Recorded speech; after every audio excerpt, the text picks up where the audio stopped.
listening to WLPN 105.5 FM Chicago, and you're listening to Labor Express Radio, Chicago's only English language labor news and current affairs radio program. News for working people by working people. I'm your host, Jeremy Acero, and this is the Sunday, January 6, 2019 edition of Labor Express. Tonight's episode of Labor Express, the first of 2019, is a sort of look back at a few of the highlights of the year just past, as well as a possible preview of coming attractions for the new year. First, we have audio from a newly released Labor Beat TV video of an informational picket by airport workers in Chicago who work for Envoy, formerly known as American Eagle. These members of Communication Workers of America, or CWA, have been fighting for our first contract for over 2 years. Their fight will now need to continue into 2019. Later in the program, we'll hear from several workers who took part in an end-of-the-year 2018 Labor Struggles Highlights webinar organized by Labor Notes, including a teacher from the Acero Charter School network in Chicago and a hotel worker from Hawaii, a member of Unite HERE. Both the Acero strike and the hotel worker strike were important victories for organized labor in 2018 we covered extensively here on Labor Express. But first, we have our international labor news update from our friends at Radio Labor based in Canada. In this edition of Solidarity News, we'll hear about a newly released 2018 Global Wage Report issued by the ILO, the International Labor Organization, a United Nations agency tasked with promoting improved working conditions worldwide. This is Solidarity News on Radio Labor. Hello, I'm Simari Ainsborough. A new survey by the UN's International Labour Organization shows that global wage growth in 2017 fell to its lowest rate since the Great Recession of 2008. According to the ILO's Global Wage Report 2018-2019, wages are stagnating despite rising production, which means lower economic growth and living standards. Guy Ryder is the Director General of the ILO. He is the first unionist to lead the organization in its 99-year history. In an interview with UN News, he was asked about the report's findings. The report, which is about wages in the world, shows that the rate of growth of wages around the world is slowing down. We're down to the lowest rate of wage growth, 1.4%, since the 2008 global crisis. And I think this should be a source of worry. It means people's living standards are not increasing as much as we would like. It means that wages are still growing much less slowly than productivity, which means that there's been a transfer of income away from working people towards other sectors of the economy. And I think that has implications for demand. If you haven't got money in the pocket, you can't spend money. If you can't spend money, well, enterprises suffer, investment opportunities become more rare. So it is a worrying report. The main findings are worrying. One of the significant findings of the ILO report is that wages are rising much faster in the developing world than in economically advanced countries. Mr. Ryder was asked why this was happening.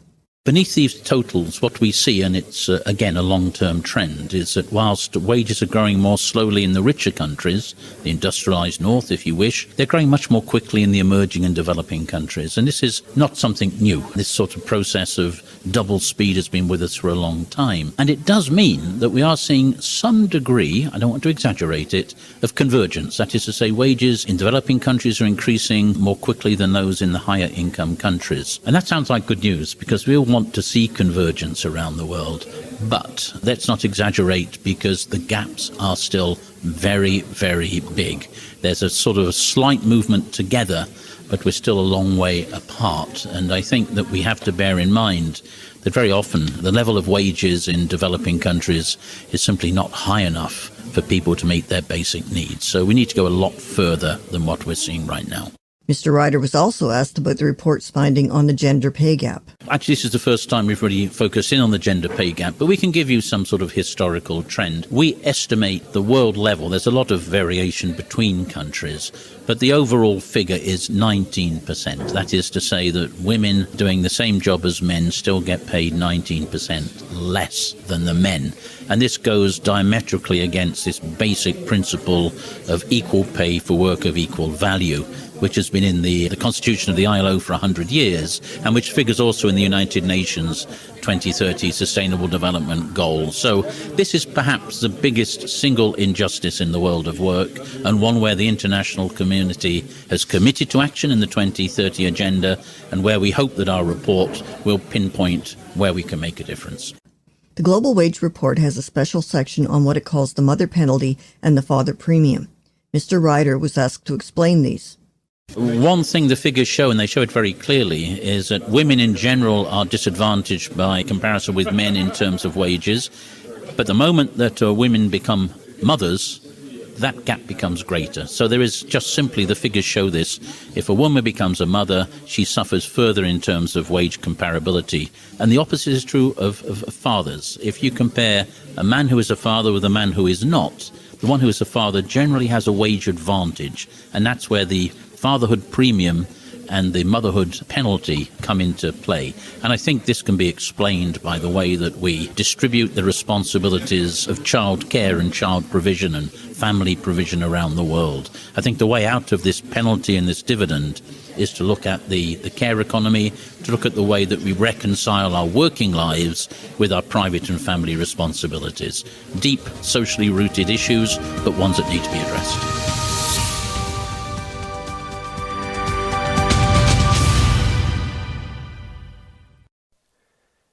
You're listening to Labor Express Radio News for working people by working people, and that was our weekly International Labor News Update from Solidarity News produced by Radio Labor in Canada. For more on Radio Labor, see their website at radiolabor.net. The passenger service agents who work for Envoy, formerly known as American Eagle, the regional airline division of American Airlines, have been fighting for a first contract with the company for over 2 years now. The workers, members of the CWA, Communication Workers of America, successfully organized into the union 3 years ago and have been in struggle to get Envoy management to the negotiating table over the first contract ever since. Envoy workers have been holding informational pickets at airports around the country, including at O'Hare Airport in Chicago, to inform the public of the intransigence of their company and the difficulties faced by workers who make at or barely above minimum wage. At one of these recent pickets, Andrew Friend and Steve Dahlberg of Labor Beat TV interviewed Envoy workers about their struggle. The workers spoke of needing to apply for food stamps or even selling blood plasma to make ends meet. Because the Envoy workers as transportation workers are covered by the Railway Labor Act, or RLA, instead of the NLRA, the National Labor Relations Act, they have limited ability to strike and in most cases are not eligible for overtime pay. The issues raised in this contract fight are reminiscent of many of the labor stories we covered in 2018. The slogan, "One job should be enough," which we heard from the striking hotel workers, is repeated by the airport workers as well. The threat of automation, which we discussed in many of our programs in 2018, is a serious concern for these passenger service agents. The stagnation of wages in the face of record company profits and generous tax cuts is an issue raised by the Envoy workers. In the following audio excerpted from the new Labor Beat TV video, you will hear from Envoy employees Maria Gage, Adita Singer, and Jessica Malavi, as well as Don Villar of the Chicago Federation of Labor. My name is Marie Gage, and I work for Envoy Air here at Chicago O'Hare. We are the regional carrier that brings all the people to Chicago so they can go places on American Airlines. Billions of dollars in revenues that's happening here annually. This is the economic engine of Chicago. All the work here, all the planes, all the passengers, and it doesn't make sense that these folks should work minimum wage. I'm here because I've been working for this company for 18 years. I came from Czech Republic 20 years ago to make a better living. It doesn't seem that after 20 years in the United States working for Envoy, I'm making any better living. I'm at $15 an hour after 18 years working for this company. My wage has not risen for the past 8 years. It's a very sad outlook. When I work for American Airlines, what everybody thinks, but it's Envoy, that means that I don't get living wage. At American Airlines they do, but not Envoy. We don't belong to them. We don't get the money. Well, nationally they start out at $9.48 an hour. Some cities like Chicago have a minimum wage ordinance, which has forced Envoy to pay us more. So we are now currently making $12 an hour. Well, it's almost next to impossible for most of these people with families to be able to afford just a regular 2-bedroom apartment in the city without working 60 to 80 hours a week. It really is putting a strain not only on the financial burden of living in this nation, but it's also putting an emotional burden on these people. They're not having the time to spend with their children. It's not good for the relationships in the family units. So it's also putting a burden on that when people have to work 60 to 80 hours. And a lot of people don't understand, even though we can pick up voluntarily and pick up extra work, if we have short staffing issues, we don't get paid overtime for that because we fall under this old draconian rule of the Railway Act. So we're working often 60 to 80 hours a week without the benefit of having overtime pay for those hours. There's no overtime beyond 40 hours? Not if you voluntarily pick up another shift. No, only if they mandatorily make you stay because there's been a snowstorm or some other unforeseen emergency. And that usually only happens in the PM shift. Do you get mandoed and you get overtime pay? The RLA, it covers the workers at transportation, whether it's the train, the rails, or the air. And under the RLA, there are a lot of provisions that while it sort of allows for bargaining, it also hampers the effectiveness of bargaining.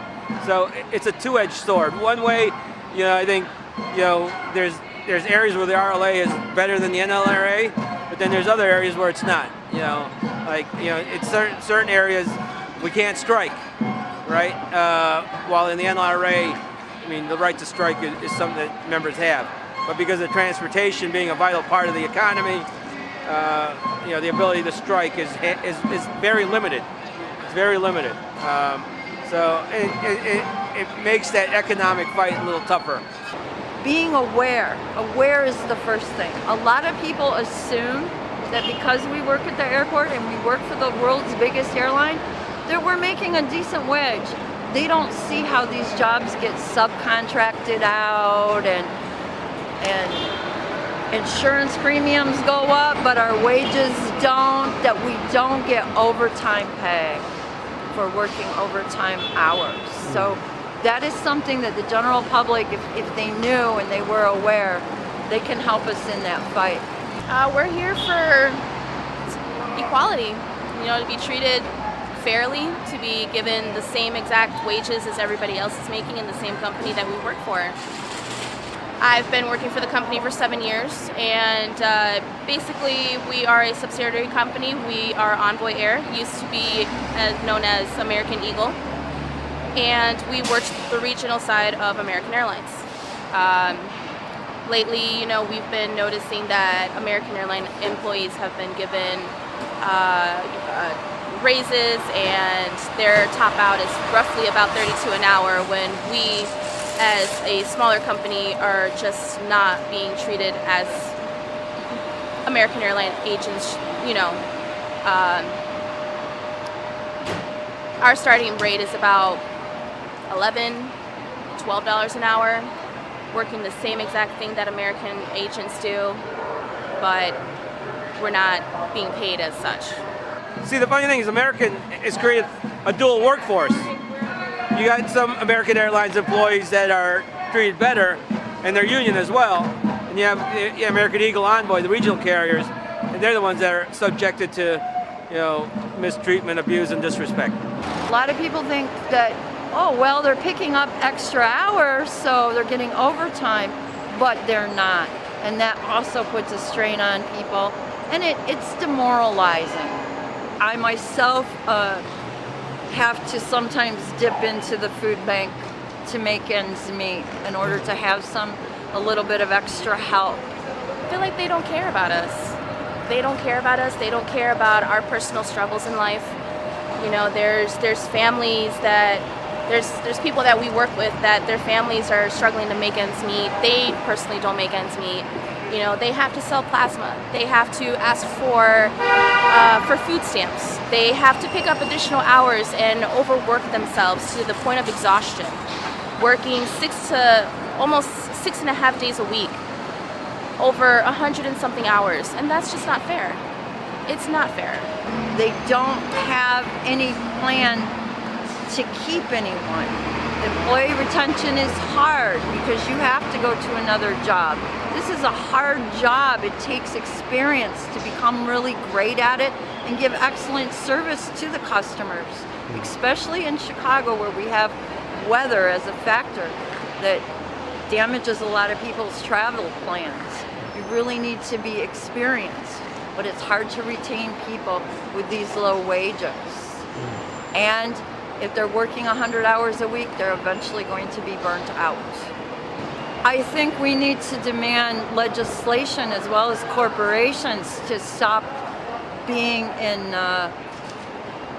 bed together when it comes to the general public and workers.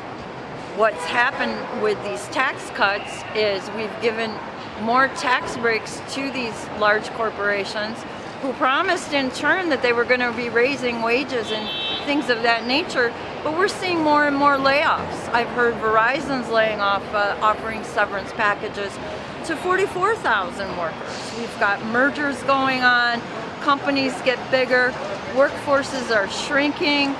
I've heard talks about putting robots to do airport jobs. They're investing in aircraft and these other things, but they're not investing in their people. I'm Teresa Ma. I represent the 2nd House District in the Illinois General Assembly, and I am very proud to stand here with these workers and to fight with them and make sure that they get what they deserve. American Airlines has made record profits, and the workers are making wages that sometimes require them to work multiple jobs or to even rely on public assistance, and that's not right.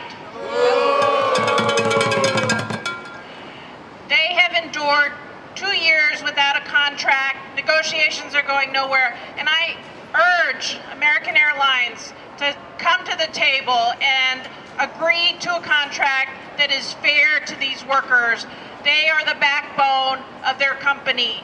Workers are the backbone of our economy, and we should respect them and make sure that they are treated fairly and that they get what's due to them. So I am proud to stand here with them, and I think I speak for many of my colleagues in the General Assembly who stand strongly in support of unions and the rights of workers, that what they're doing is righteous, what they're doing is right, and what American Airlines has done is absolutely wrong. When we voted union, I was hoping that things will get better. It doesn't seem like it. This fight has been going on for 2.5 years, almost 3 years, and our patience is running out. I mean, we want more money. I have a family to support. I mean, how am I supposed to go to work every day and think that I can provide a good customer service if I don't get the money from the company?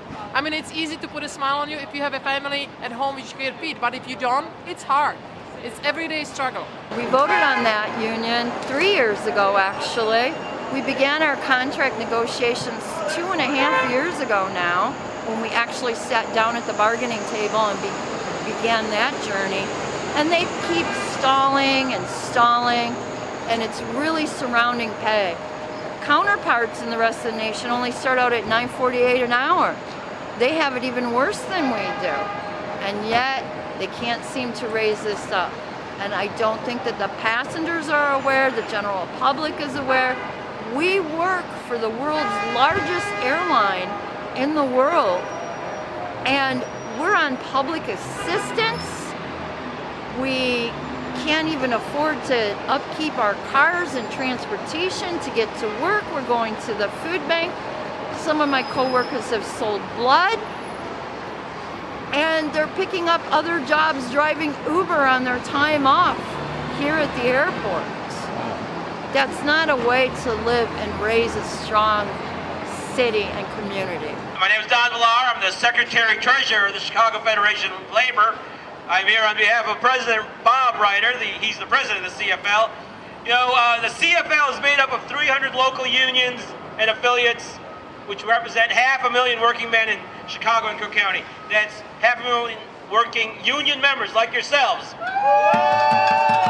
And like Celia said, I used to be the president of NABET CWA Local 41, the broadcast union in town. Represent about 1,000 folks locally who work broadcast television and 25 years in the news business. You know, we all stand in solidarity with you at Envoy American Eagle in your fight for justice, economic justice, respect, dignity, and to be valued by American Airlines. You know, my mother used to work for American Airlines. She retired about 25 years ago, early 90s. She was she worked for Sky Chef, Flight Kitchen, over here at O'Hare, remember Unite here, Local 1. And you know, when she retired, she was making $18.50 an hour when she retired, 25 years ago. How much are workers making a day? $12 an hour. What happened? Instead of going up or staying at 18, wages went down. It went down over the past 25 years. Boom! 25 years of lost wages. 25 years ago, you could get an apartment, a three-bedroom apartment, $500 a month in the city of Chicago. Groceries, phone bill, electric bill, you name it, you didn't have to go into debt. Today we have to deal with that. So wages have gone down, but cost of living has gone up. It's made it harder to live. And echoing what Teresa had said, this is the economic engine of Chicago. Billions of dollars in revenues are going through this airport annually. Billions of dollars, and it's wealth, and it keeps growing year after year. The realigned runways means more air traffic, more passengers, more workloads for you all. And, we have more runways out here than any other airport in the world. The world's busiest airport right now is Atlanta Hartsfield. They only have 4 runways. How many runways do we have here? 8 runways. And it's not going to stop because guess what? We've got the global hub coming. I mean, billions of dollars in revenues coming to this airport every year. And the worst part about that is workers aren't getting any of it. That doesn't make sense. Look, these are jobs that people in Chicago work. And these jobs should provide for a middle-class life. But they're not because of corporate greed. And it's not right. We shouldn't have to struggle with working 2 to 3 jobs. We shouldn't have to be doing side jobs. One job is always and should be enough. Shouldn't have to kill yourself for such little pay and work 2 jobs at the same time. It's not right. A lot of us, we do what we can. We come to work, we do our job. And a lot of us, we love what we do. And we don't want to have to leave this place because of the financial struggles that we go through.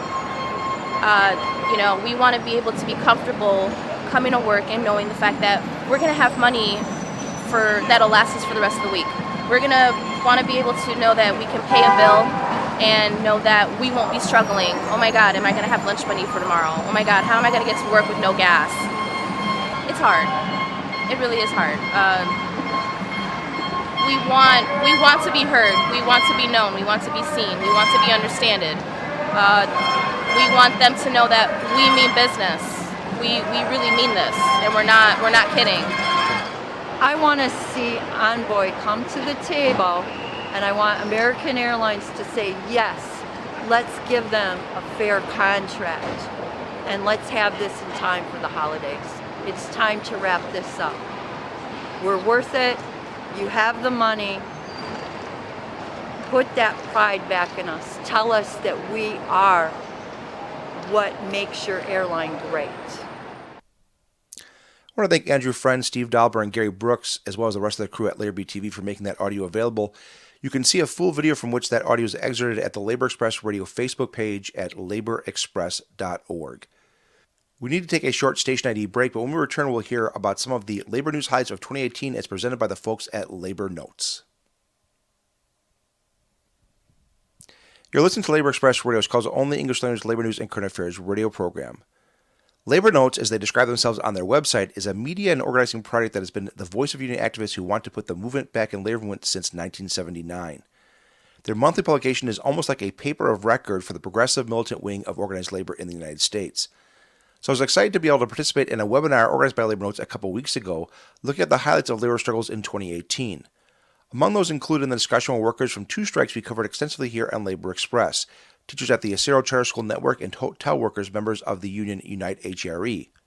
On the webinar was Hillary Nafziger, a 7th grade teacher at Acero's Carl Fuentes Elementary School in the Avondale community in Chicago, and a member of the bargaining team for CTU ACTS, the union that represents charter school teachers.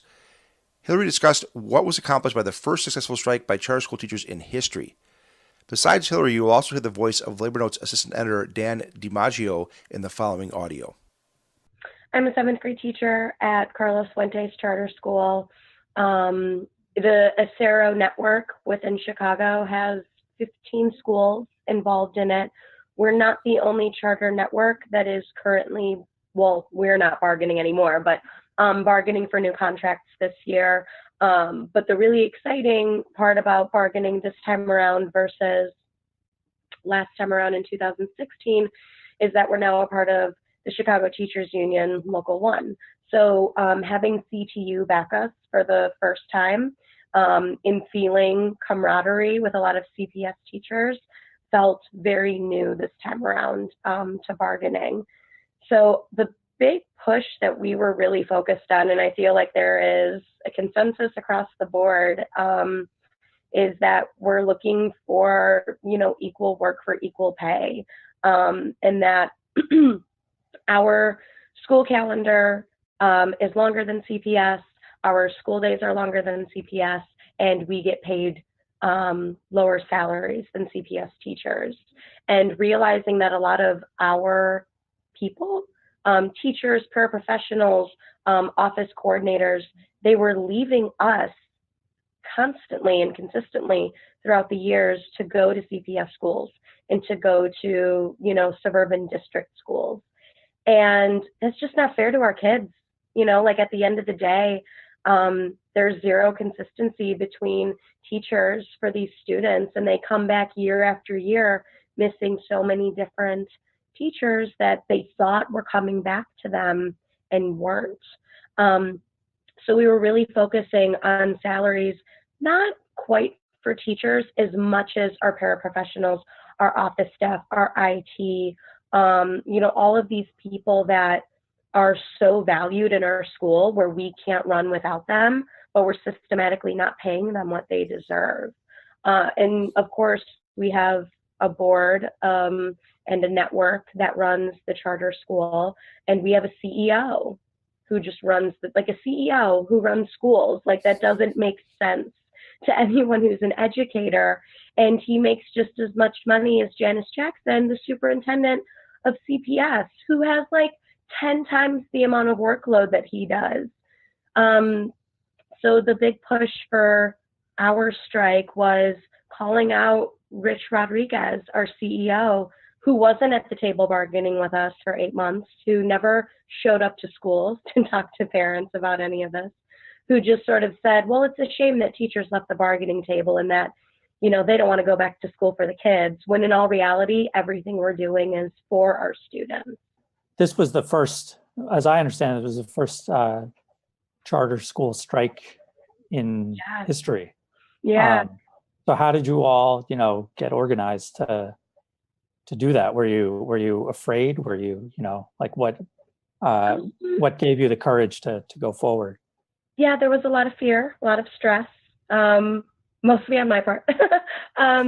No, I think it helped. Back in 2016, we were very close to striking, to the point where I was like a strike captain at my campus, and I was up every hour and a half or so checking my phone just to see like any updates. Are we official? Do we have a contract yet? Are we on strike? What's going on? And I think that this time around, because we had already gone through that 2 years ago, and we were facing the same problems with class sizes that are too large, compensation that is not enough, a long calendar and a long work day that just leaves our teachers and all of our school staff burnt out. At this point in 2018, it was kind of like, get it together, Acero. Like, what's going on? Like, how do we still have these issues? How have we not worked something out yet? So our members, I feel like, were more ready this time around because these were issues that we had been fighting for 2 years previous, and they are still issues today. And it helped that we had our contract action teams go out and different schools all across campuses, across the network, just checking in with staff regularly every week or two, like, how are you feeling? This is a lot. What are you most concerned about? What are you hoping to get out of this contract? We had teachers take surveys, and our paraprofessionals and our OC, they all took surveys to say, like, this is what we want you to stand up for, and this is what we're willing to strike for.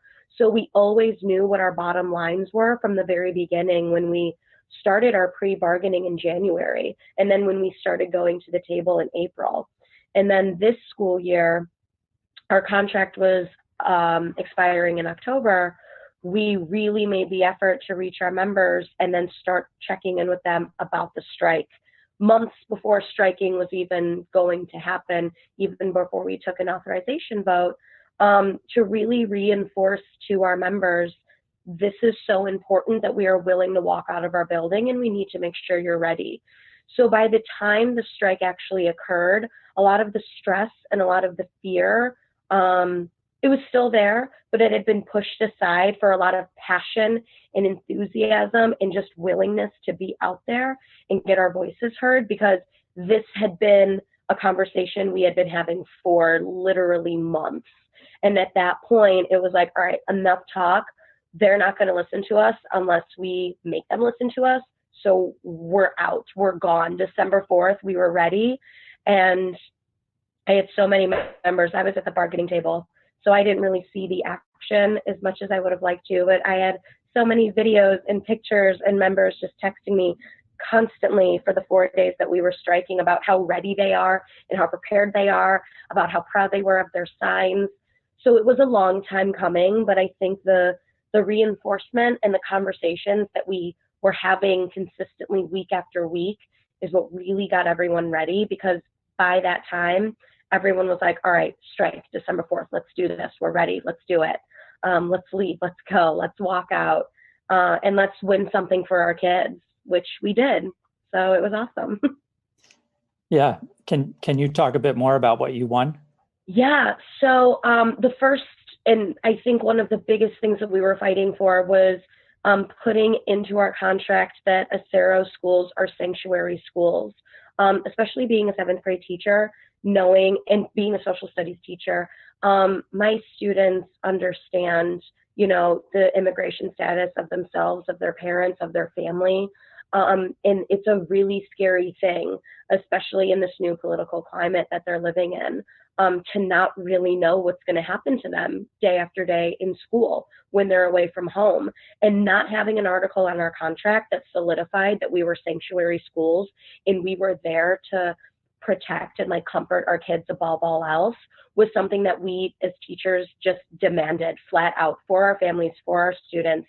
And that was something that we got written in to our contract, which we were just so happy about. We were able to get not only salary increases, but actual salary tables and schedules for our paraprofessionals and our office staff and IT. We were able to decrease our class sizes. We were at a cap for 32, and we've effectively decreased our class sizes to 30. And that's something that's going to happen over time. We were able to fight for academic freedom for our teachers, to have freedom for what they are teaching in their classroom, not just being told, hey, here's a curriculum that we heard from someone else that works, so now you're doing that, which is what a lot of our teachers were hearing in this current school year. And it was making them very unhappy with what they were teaching and how they were teaching it. And it was ineffective for a lot of the kids.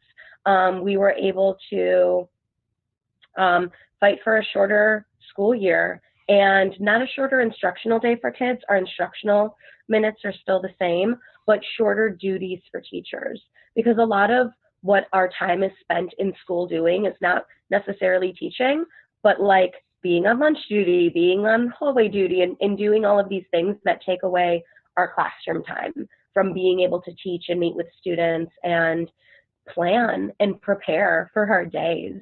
And there's countless other things, but those were the really big things that we were fighting for, what we were willing to go on strike for. So the fact that we were able to get that for our teachers, for our families, for our students, it was a huge victory for us. You're listening to Labor Express Radio News for working people by working people. Another panelist on the 2018 Labor Struggles Highlights webinar organized by Labor Notes was Jenny Johnson, a cook at the Sheraton Waikiki in Hawaii and a member of Unite HRE Local 5. Here on Labor Express, we mainly covered the strike by Chicago hotel workers, members of Unite HRE Local 1, but we repeatedly mentioned that there was almost simultaneously a national strike, which the union described as the largest hotel worker strike in modern American history. The national strike, just like the Chicago hotel strike, was tremendously successful, with the workers winning most of their demands. Again, you will hear the voice of Dan DiMaggio of Labor Notes asking Jenny follow-up questions. Mostly what we were looking for in our contract was an increase in contributions to our health and medical funds and our pension fund, along with raises. The cost of living here in Hawaii goes up by about 15 to 20% a year. and definitely our wages don't. So we're all trying to struggle to survive.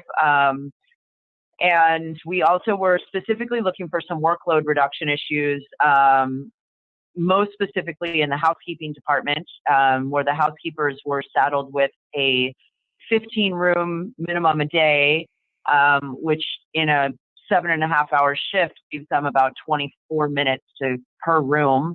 And they were working through their lunch breaks and not taking their lunch breaks. And we just felt like that was a very unacceptable situation. So that was kind of our biggest issues, obviously financial, workload reduction, and then also subcontracting. We have had a big problem with that here over the course of the last 2 contracts here, actually.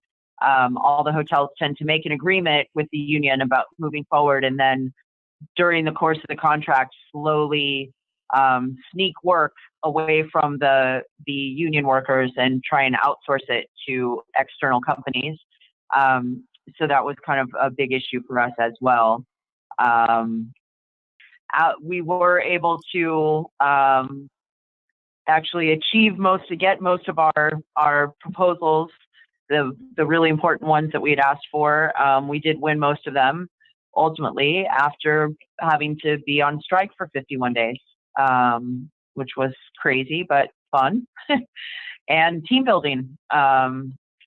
I found it to be an amazing experience in terms of, it's this really emotionally draining thing to not be at work and to not know how you're going to pay your bills, but the emotional bonding that happens with your coworkers when everybody's in the same struggle, that was an oddly rewarding type of group building experience that I don't think anybody really saw coming. And that has become a really positive outcome for us here in Hawaii. So how did you all sustain yourselves for 51 days, and were you following the strikes elsewhere in the country? Yeah, definitely. Part of our situation was that the Unite Here locals across the country had worked pretty hard over the course of the last 2 contracts to line everybody's contracts up so that they would all expire this year, mostly so that it gives us collectively more power. Obviously, instead of one city going on strike, 7 cities across the country went on strike against Marriott at the same time, or pretty much about the same time, bringing much greater national attention than you would get in any one location, as well as just putting more pressure on Marriott as a company nationally and internationally. Let's see.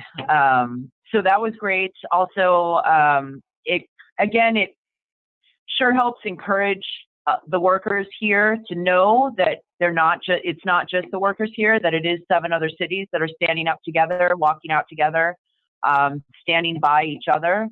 And basically everybody's standing up for the same thing, which is, better wages and less corporate greed and better conditions in their work environment, which I think most workers all across America in any field probably want.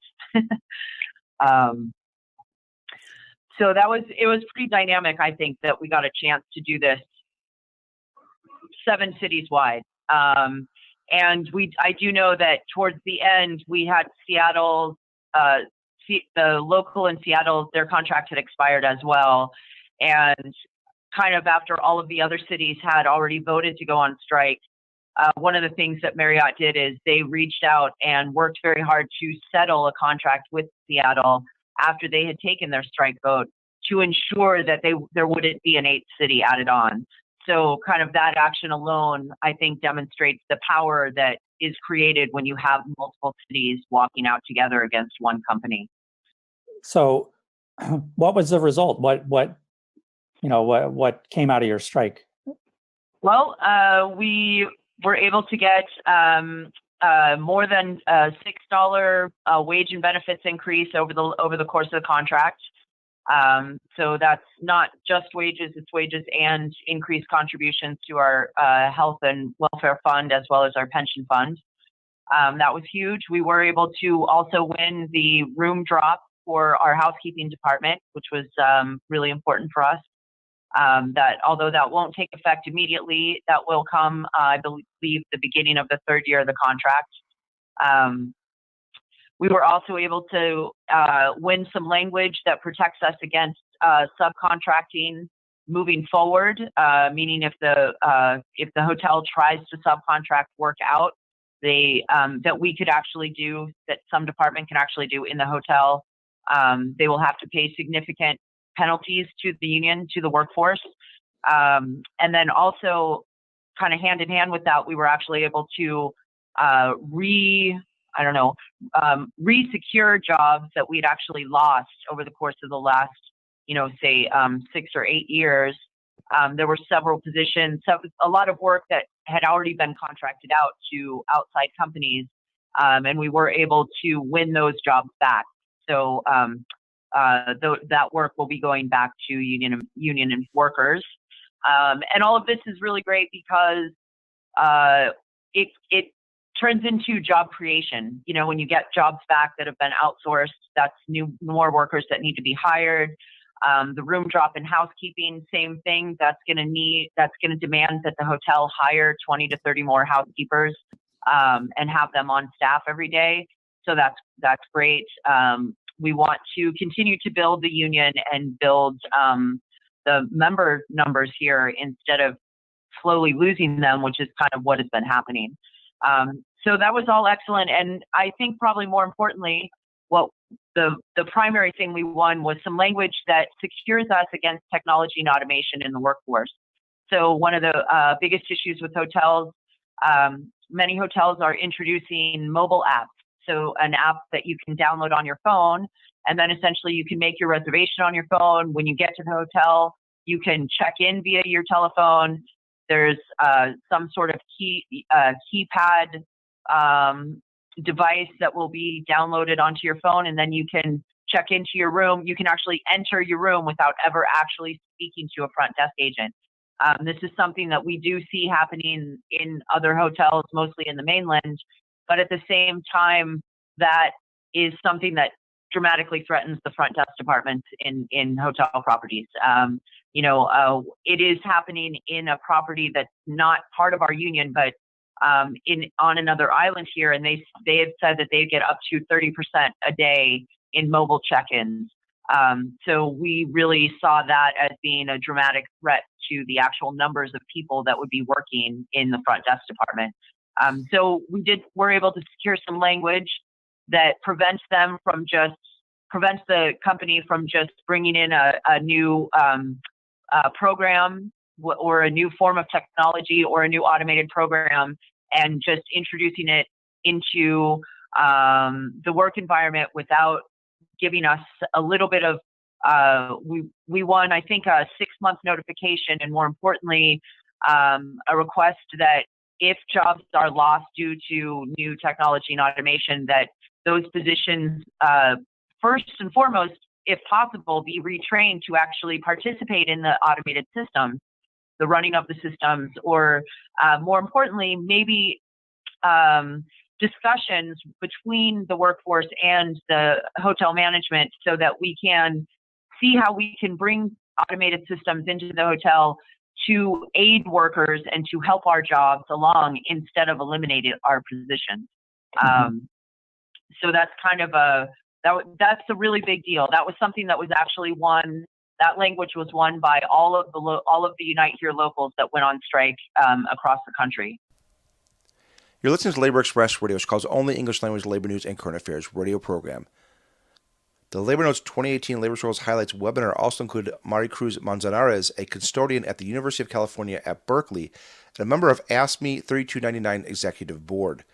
The locals' 24,000 patient care and service workers at 10 University of California campuses and 5 university hospitals struck for 3 days in May and 3 days in October, as the union has been in negotiations with the University System Administration for over a year over a new contract. Further strike action in 2019 is likely as negotiations continue to stall. Maricruz and her union see their struggle as a gender and racial justice issue as well as a class struggle. And can you tell us a little bit about the issues that led to your strike in October? and what has been going on at the university? What has the university been doing to threaten good jobs there? Yes, the main issues are some by the inequality and the racial disparity that occurs in the university system. It's like a research. We have a research that found that the university employment practices are worsening the conditions and the income racial and inequality between the workers at the university, because we do have the executives who make six-figure salaries, and we have the bottom lines where people are living with around $37,000 a year. So the disparity on the salaries is huge, and the university is always trying to reduce our ability to actually be able to come up with our covering our expenses with the salaries that they are offering. And right now we do have our contract fight. We've been without a contract for 2 years, so almost 2 years now, and 2 strikes of 3 days each. So the university has been reducing the staffing levels. So we also are facing a lot of contracting out our jobs. So job security is threatening our jobs also, as our prior panelists said about that. We do have like our demands on the table about racial justice and salary disparities and all the inequality that is happening at UC. The university has rejected everything that we've been proposing. So the main issues, like I said, is job security, racial inequality, and disparity on salaries. And the union AFSCME 3299 has really been explicit that your fight is a fight for racial justice, as you said. Can you talk a bit more about that, about what you're trying to win in your contract to address racism and racial inequality? Yes, like for example, over the last 10 years, the ratio between the average salary of UC top 1% of wages and the medium salary for all workers from 7-to-1 to 9-to-1, the top administrator salaries grew by 64%. And in the other side, on our side, the salaries was reduced from 24 to just 22%.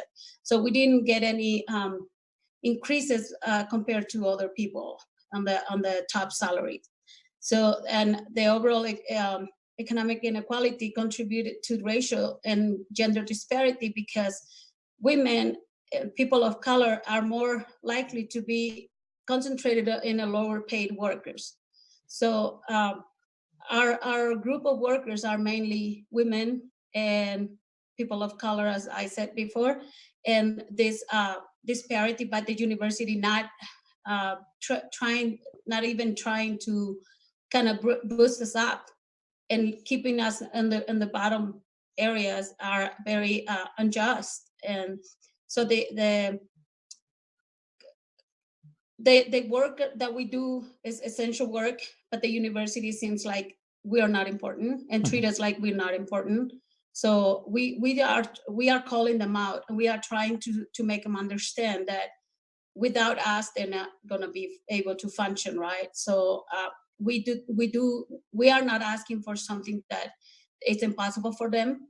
We are asking for what is just for us as workers, and as the ones who maintains this university as one of the best universities in the country. I hope I can answer. I did answer. Yeah. And how did the strike go?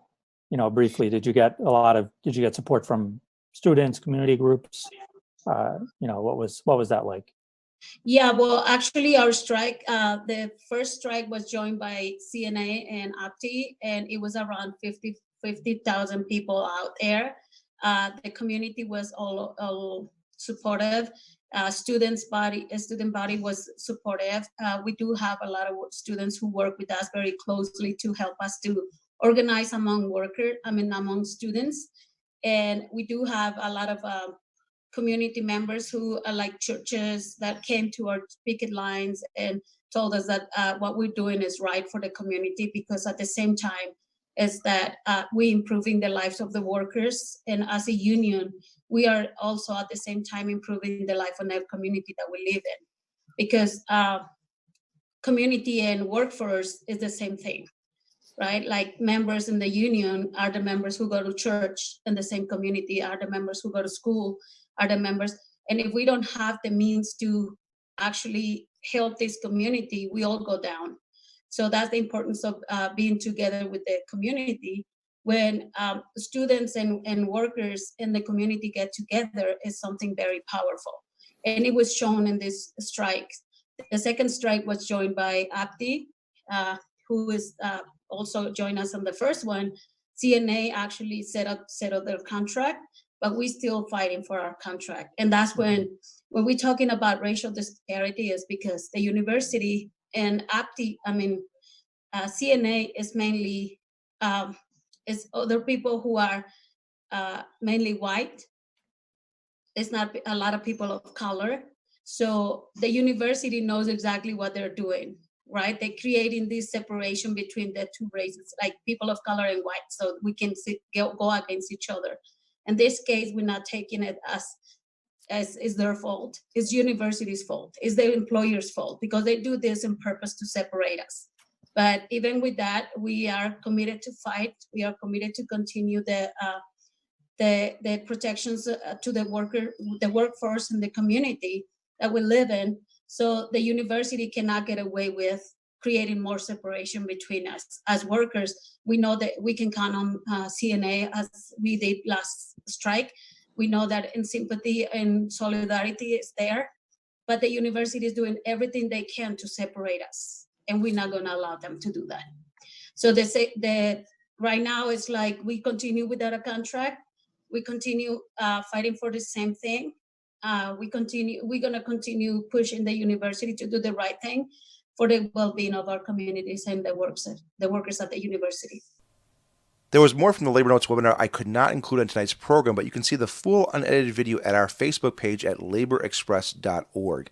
Again, that's laborexpress.org. I want to thank Dan DiMaggio and the folks at Labor Notes for making that audio available. You can also find out more about Labor Notes on our Facebook page, again, at laborexpress.org. That's all for tonight's program. Labor Express is a nonprofit 501c3 member of IBEW Local 1220. Views expressed on Labor Express are those as produced, not as those of IBEW. Labor Express is a production of the Community for the Rights in Chicago, the world capital of the labor movement.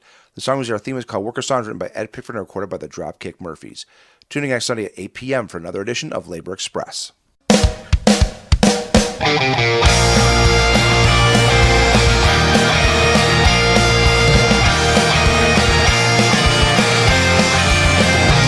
Yeah, this one's for the workers who toil night and day, by hand and by brain, to earn your